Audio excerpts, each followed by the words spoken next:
Today we're covering the last unit from Ramsey Campbell Horrors Pack 1, but it's not an Aigu, no. This is a neutral monster, the insects from Shaggai.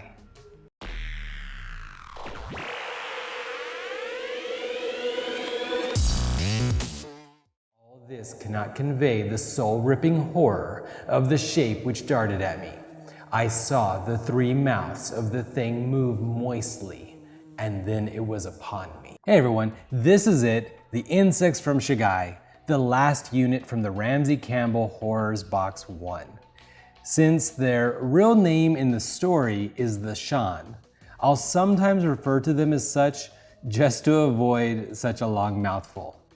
The insects from Shaggai are a neutral monster, which means that once you pay the 2 doom to take control of this unit, you have control of this type of monster for the rest of the game. The downside is that when you pay your 2 doom, you get only a single unit for free. If you want to resummon or control any more of these insects, it will cost 2 power each. The insects from Shaggai have 0 combat power, so other than their ability to protect cultists from being captured by other monsters, same as any monster, insects only serve to provide one purpose, and that is their ongoing special ability. Now, what is their special ability? It's called Mind Parasite. See, in the story, due to their close association with Azathoth, the Shan, aka the insects from Shaggai, have the ability to pass through into someone's brain, giving them some amount of control of the unit. In the story, it's a cultist, it's a human. In Cthulhu Wars, this is reflected by their ability to somewhat control any acolyte cultists in the same area as insects from Shaggai. It's an ongoing ability that causes it so that if a cultist is in the same area as one of your insects and not on a gate, you are the only person who can move the cultist, and in battle, the cultist fights on your side. Cultists can still control, summon gates, summon monsters, everything else just like normal. They can still move onto or off of a gate, and in all other ways they function normally. Also, while cultists are being controlled by the insects, they've lost any faction spellbooks, including yours. That means black goat cultists lose their frenzy ability, for example. So what's the point? In a typical scenario, you would move the insects into an enemy's gate area with a combat troop. At that point, they have 2 choices. They can fight, but if so, you will use their cultists as meat shields to soak up any kills or pains. If they don't fight and they don't have a monster or goo to protect the cultist who controls the gate, then you'll capture the cultist controlling the gate. If you had the power and time, you might have moved any other cultists out of their area. Thus, after you capture the cultist who controls the gate, you would have completely removed them from the area. So, who needs this unit? It doesn't exactly match any particular faction, but for me, this depends really more on the players that I'm playing with. Ideally, with the Shan, you invade an area with a lot of player cultists together in a clump. ChoCho come to me as a good target for the insects player. All right, the black goat. There is some interesting synergy here, as you can use Avatar, say in this example, to send cultists back to the insects. Say, don't do that, guys. Yeah, that doesn't make any sense. But on the other hand, if you were, boom, if you aren't capturing them and you aren't letting them use the cultists to control gates, they're effectively forced meat shields that just protect your core.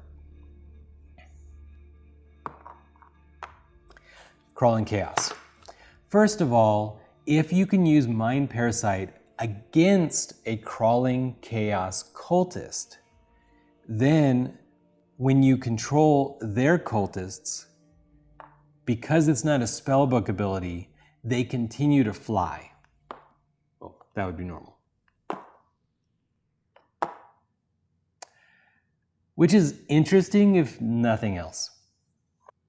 Other than that, the insects from Shaggai are more mobile with crawling chaos.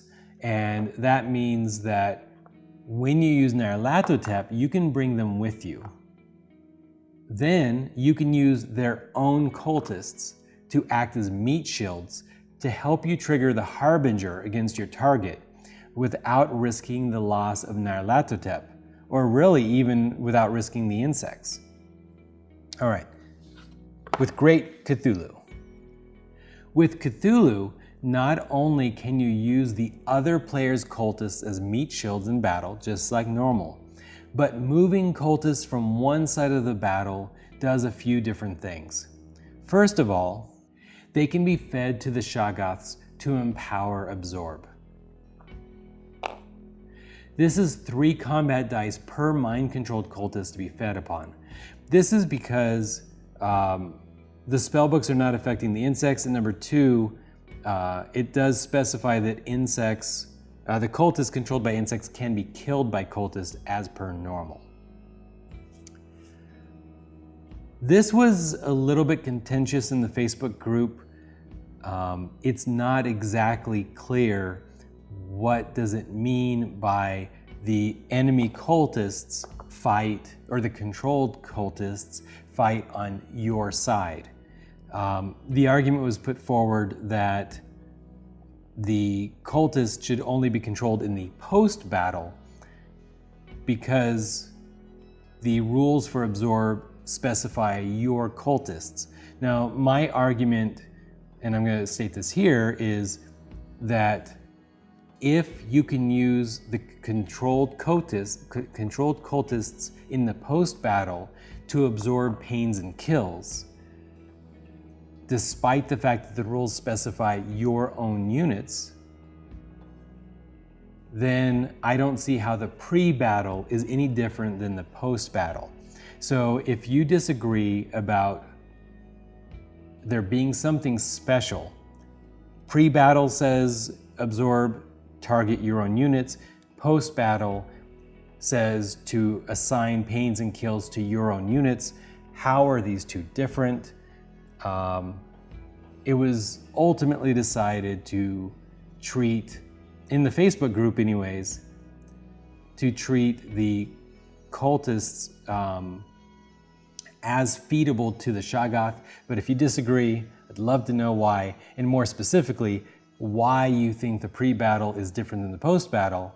Or are you in a third camp which says you can't even feed the, you can't even use pains or kills for the post-battle?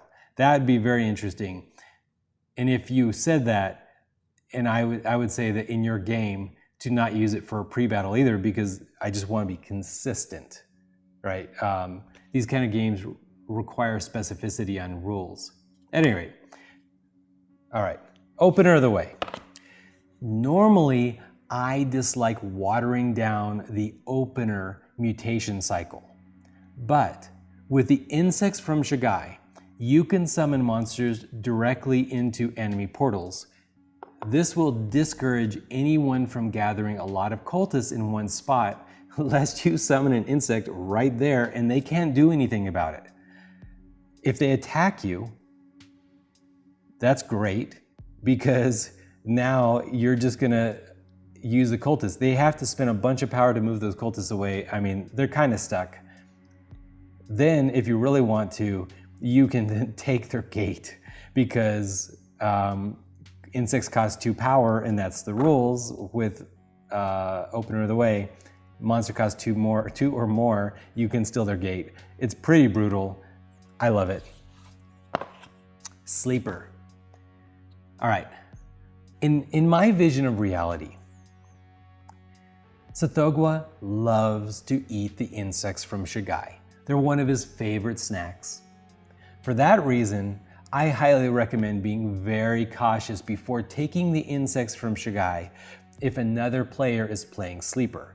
If you're playing with Sleeper, you can go into an area, capture their defending monster, then use the insects to scatter or otherwise move cultists out so that you can conquer the gate. It's usable. My problem is with Sleeper, you're already power starved. So moving additional units with no way to move the insects cheaply seems unlikely to be a good strategy. The ChoCho. The ChoCho are great targets of the Shan because they clump, but they're really not useful as a unit for them because the enemy is unlikely to ever bring cultists anywhere near the ChoCho player to allow them to be mind controlled.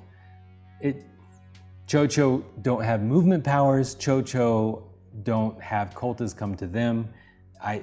Just doesn't make sense for them. Windwalker. With other factions, getting the Shan into position to take over cultists can be difficult. But with Arctic Wind, you too can bring your very own insects from Shaggai with you into every battle. Unfortunately, the cultists you mind control cannot also benefit from Arctic Wind.